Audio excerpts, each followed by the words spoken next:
Le marché de l'ancien qui a vraiment fait de la résistance, on parlera du neuf sans doute bien sûr tout à l'heure, on peut dire que le marché il a tenu bon, l'activité était très soutenue, on a vendu, on a acheté des maisons, des appartements, on fera moins qu'en 2019, on le sait, le fameux record du million, mais bon, 900 000 transactions, c'est quand même plutôt bien dans cette période où on a connu les confinements et différents ralentissements. Côté booster, des taux d'intérêt qui sont restés bas tout au long de l'année, autour de 1,20% en moyenne, toute durée confondue, et puis psychologiquement aussi, l'envie d'immobilier qui est là, on le voit dans toutes les enquêtes des professionnels, de la presse. Les Français ont cette appétence pour l'immobilier, que ce soit pour acheter sa résidence principale ou pour un investissement. Et puis, si l'immobilier à la cote, on peut dire côté prix, on n'a pas connu non plus de grosses variations, ni d'effondrement, ni de prix trop élevés. On n'a pas ces hauts et ces bas, ce stop and go en fait sur le marché, ce qui permet que sur un an en fait les prix ont continué de ralentir, ralentissement de la hausse des prix, ce qui ne veut pas dire baisse des prix. Certains ont imaginé qu'en fait les prix baissaient.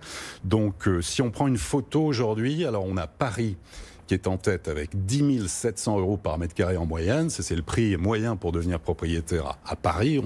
Les avant-contrats des notaires disent que ça devrait baisser légèrement en janvier prochain. Pour l'instant, en tout cas, on est sur ce 10 000 € du mètre carré en moyenne. Ensuite, on a 3 villes où là, les prix ont pas mal progressé. 3 villes qui sont au-delà des 4 000 € par mètre carré en moyenne. C'est Bordeaux, c'est Lyon et c'est Nice. Lyon qui a été la ville qui a connu la plus forte hausse cette année. Et puis après, donc toujours sur cette carte de France, on a toute notre série de villes entre 2 500 et 3 500 € par mètre carré. C'est Nantes, c'est Lille, Toulouse, Strasbourg, Marseille, Montpellier, Grenoble, Dijon, Toulon et Reims. Et puis des villes où, il faut rappeler, on peut devenir aussi propriétaire pour moins de 2 000 € du mètre carré. C'est Orléans, Le Havre, Limoges, Bourges, Metz, Nancy, Reims, Poitiers, encore Saint-Étienne. Voilà, on a des voyants qui sont quand même au vert. C'est les crédits qui vont être desserrés, notamment pour les primo-accédants et les ménages les plus modestes. Des taux d'intérêt qui devraient rester bas. L'immobilier toujours valeur sûre, des besoins en logement, des prix qui ne dévissent pas, ça c'est vraiment pour les indicateurs au vert.